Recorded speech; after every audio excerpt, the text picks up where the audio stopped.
Hello friends, नमस्कार। मैं योगेश चतुर्वेदी आज आपके लिए जो टॉपिक लेके आया हूं वो है धारा तथा अनुगमन वेग में संबंध। तो फ्रेंड्स, पिछले लास्ट 2 जो वीडियो हमारे निकले हैं उसमें हमने धारा को समझा है और अनुगमन वेग को समझा है। आज इन दोनों में क्या रिलेशन है, मतलब आज हम एक ऐसा फॉर्मूला डिराइव करने वाले हैं जिसमें धारा भी होगी और अनुगमन वेग भी होगा। फ्रेंड्स, स्टार्ट करते हैं आज का हमारा टॉपिक। तो आपने लिया इसके लिए एक चालक तार PQ जिसकी लंबाई मानी गई है स्मॉल l और अनुप्रस्थ काट का क्षेत्रफल माना गया है कैपिटल A। अब इस तार के सिरों पर हमने आरोपित किया है विभवांतर V। ये जो सेल लगा हुआ है, इस सेल के माध्यम से हम V विभवांतर इस पर आरोपित कर रहे हैं, जिससे इसमें बहने वाली जो धारा है वो है I।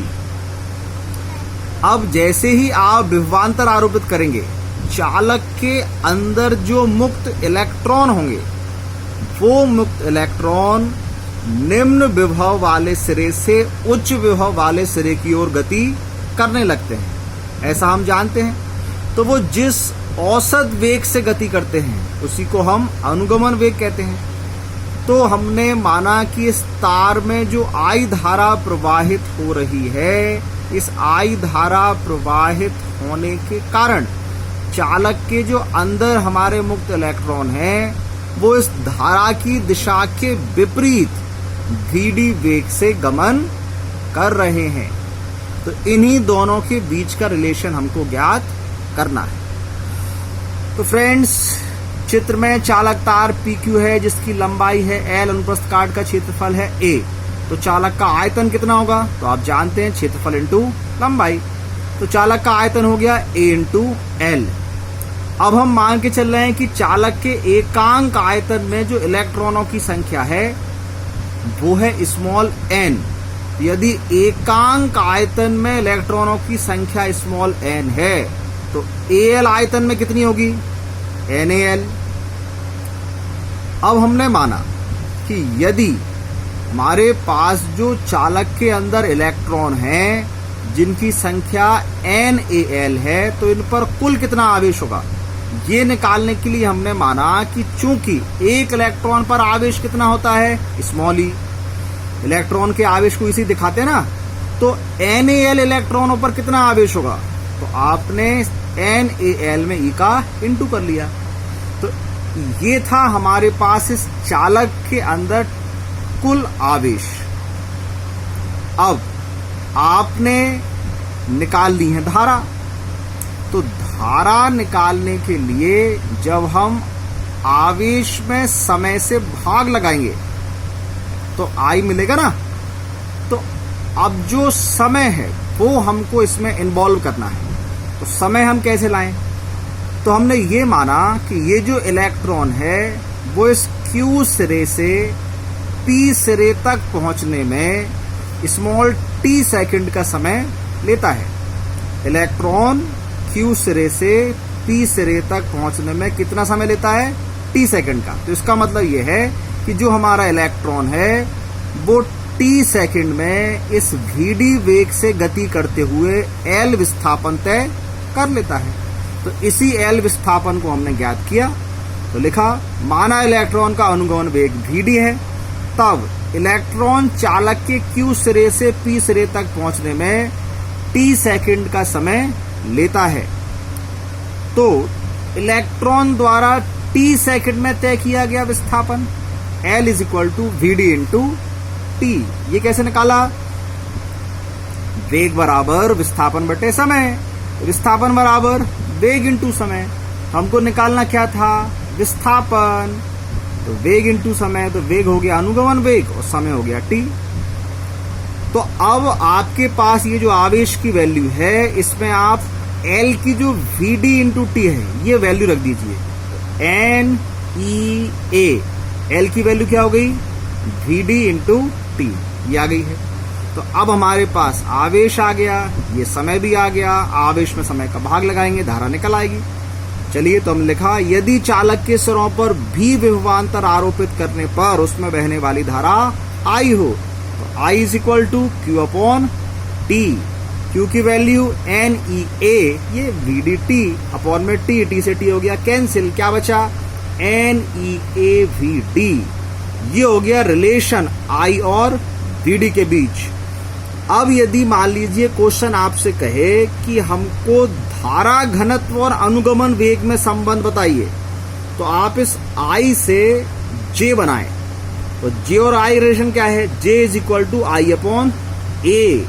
तो I अपॉन A करने के लिए I की वैल्यू रख दीजिए। तो I की वैल्यू क्या है NEAVD, A से A कैंसिल आउट हो गया, तो J इज इक्वल टू हो गया NEVD।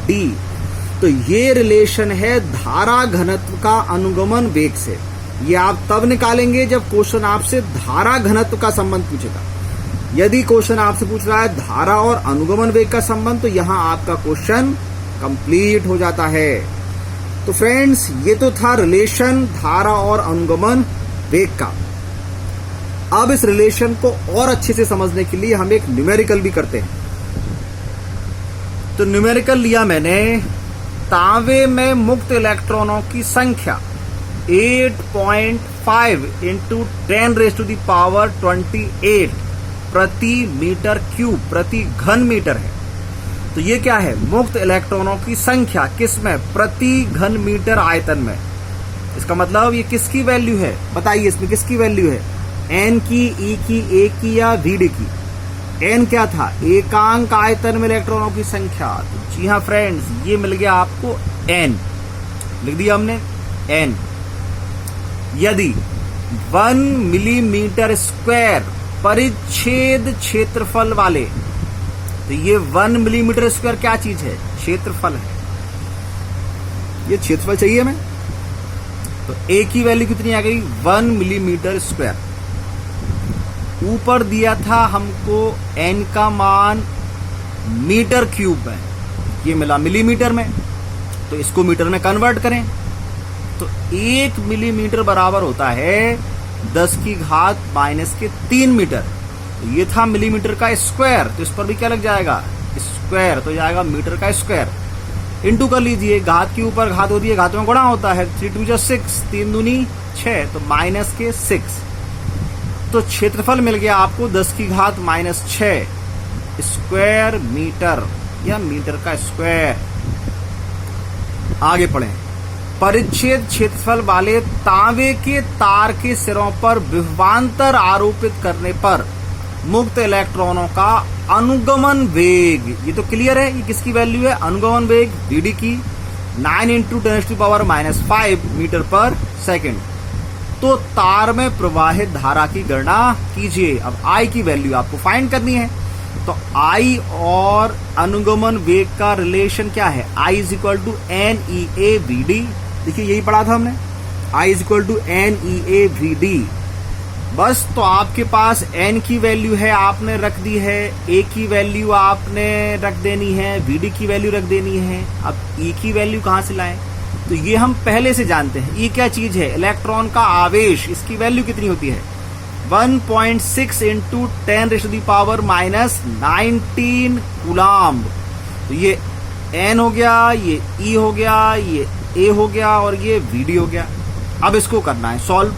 तो सॉल्व करने का सबसे अच्छा तरीका क्या है, ये जो 10 की घातें हैं इनको अलग सॉल्व कर दीजिए और संख्या को अलग।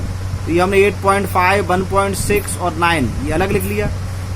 10⁻⁻28 ये प्लस के हैं, ये माइनस माइनस माइनस, तो इन तीनों को आपस में जोड़िए। 19 और 6 25 और 5 30, ऐसा ही हुआ ना। तो माइनस के 30 और प्लस का 28, कितना बचा माइनस का 2। अब इसको सॉल्व किया 122.4, ये माइनस का था, सॉल्व किया प्लस में कन्वर्ट किया, 1 आ गया 10⁻² का मतलब होता है 100।